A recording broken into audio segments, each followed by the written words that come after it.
On nous parle beaucoup des émeutes en ce moment et beaucoup de gens sont inquiets.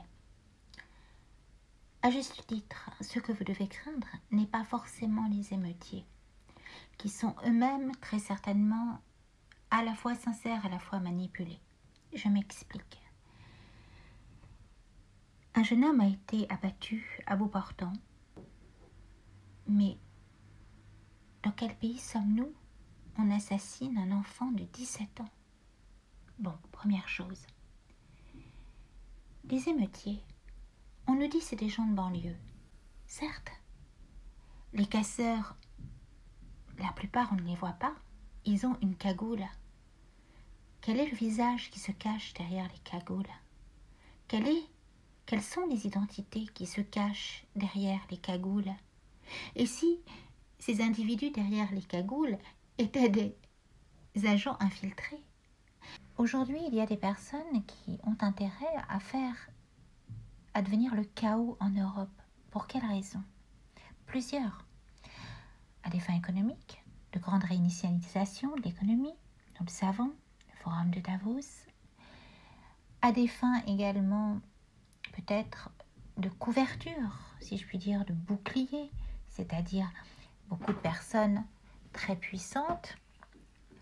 Les politiques se rendent compte aujourd'hui que le peuple réalise le grand déballement, le grand dévoilement de ce qui a été orchestré pendant les années Covid. Et là encore, je parle à mots couverts, ce qui a été orchestré, c'est-à-dire les retombées fâcheuses, voire dramatiques, les blessures de guerre d'une fameuse obligation, qui aujourd'hui apparaissent au grand jour. Comment cacher la colère du peuple? Comment la détourner de sa cible légitime qui seraient les politiques qui ont tout simplement orchestré non seulement un mensonge, mais par négligence ou volontairement, on ne le sait pas encore, le fameux secret d'État inviolable pendant plus de 10 ans. On voit aujourd'hui les accidents suite aux obligations V qui ont été... Voilà, ça n'est pas possible, la colère du peuple se réveille. Comment détourner cette colère sinon en désignant un bouc émissaire idéal que sont les jeunes de banlieue? Alors on les provoque, certes, on essaie de créer un débordement, une situation dramatique, explosive, pourquoi pas une guerre civile, ou même, avant même, il n'y a même pas besoin de provoquer une guerre civile, une véritable déchaînement de violence où ces jeunes excités par les politiques, par des fauteurs de troubles encagoulés, et je répète qu'on ne sait pas qui se cache derrière, ça fait monter la pression, ça fait monter la colère, ça fait monter la casse, la population hors d'elle va dire plus jamais ça et va se focaliser et s'unir sur l'ennemi commun, le fameux syndrome du bouc émissaire dont parle René Girard.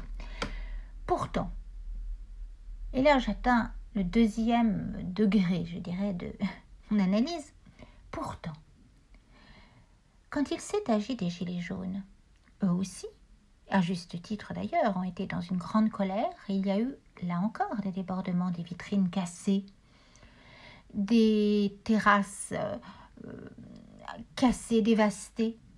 Et pourtant, il n'y a pas eu une telle levée de bouclier contre les Gilets jaunes, parce qu'ils étaient, pour la plupart, représentatifs du bon peuple. C'est une aparté. Mais j'ai envie de dire une chose. La colère des jeunes de banlieue, manipulée, orchestrée, est certainement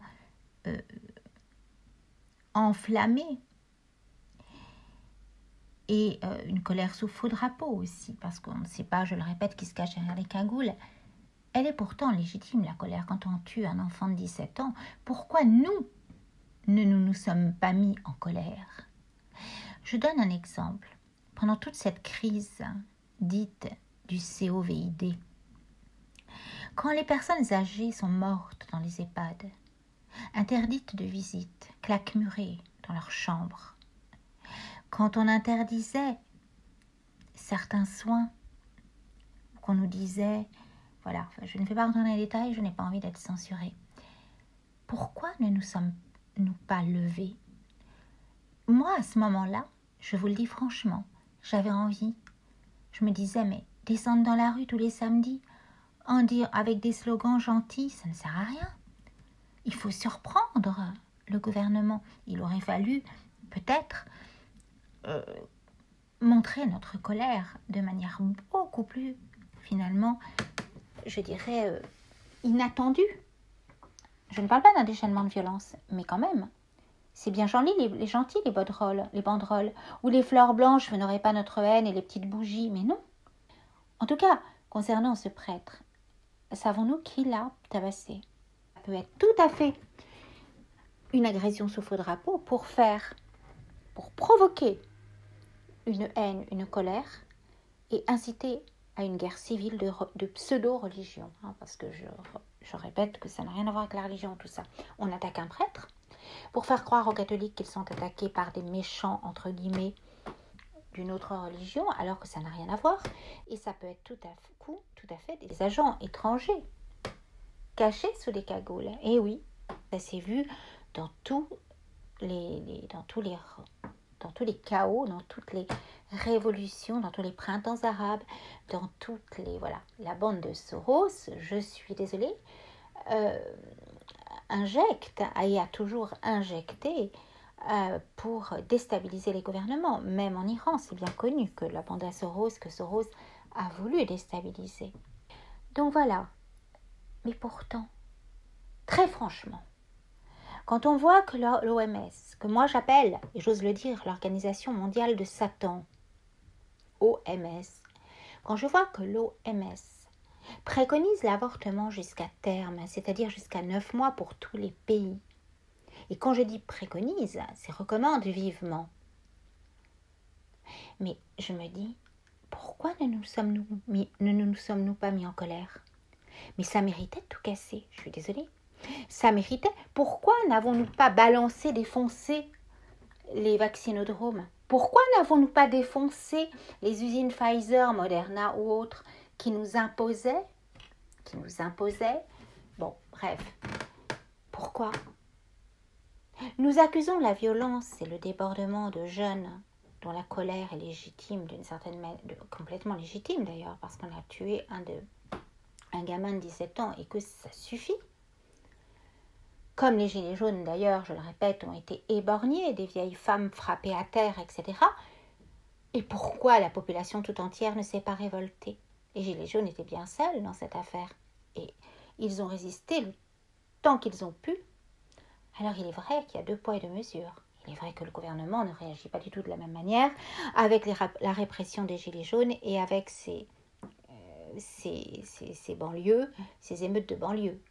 Comme par hasard, là, ils font profil bas parce qu'ils savent que derrière les émeutes de banlieue, il n'y a pas de limite et que ça peut déboucher sur très grave. Ou alors, ils laissent faire, et c'est plutôt mon hypothèse, parce qu'ils jouissent de la situation, parce qu'ils orchestrent un chaos afin que la population se calme et s'unisse sur cet ennemi commun et ainsi, à la trappe, les effets secondaires, les blessures des obligations, de ce qui nous a été imposé. À la trappe également la réforme des retraites. À la trappe la loi du 2 août 2021, la loi dite bioéthique, qui a autorisé la fabrication de chimères homme-animal, c'est-à-dire d'injecter des embryons humains dans des ovocytes de porc ou de singe. À la trappe l'expérimentation sur l'embryon autorisée sans limite, limite du 14e jour, à la trappe. Toute cette inhumanité, toute cette monstruosité, on laisse tuer nos enfants.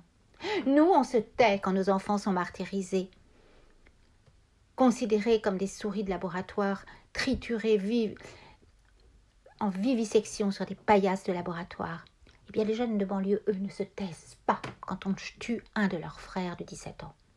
Eh bien, nous, qu'attendons-nous pour nous lever aussi et pour ne plus accepter qu'on tue le petit de l'homme de la naissance et qu'on tue nos aînés jusqu'à la fin de leur vie, à la limite extrême de la vie, qu'on les tue, qu'on les ait laissés partir de cette manière, claquemurés, sans visite, etc.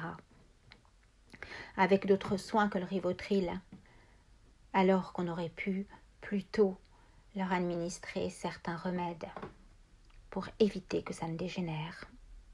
Je ne rentrerai pas dans les détails et je ne suis pas médecin.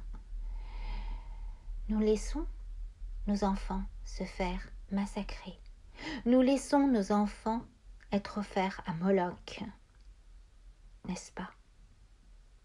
Nous laissons l'OMS nous dicter le pass sanitaire mondial sans réagir tels des veaux, tels des moutons.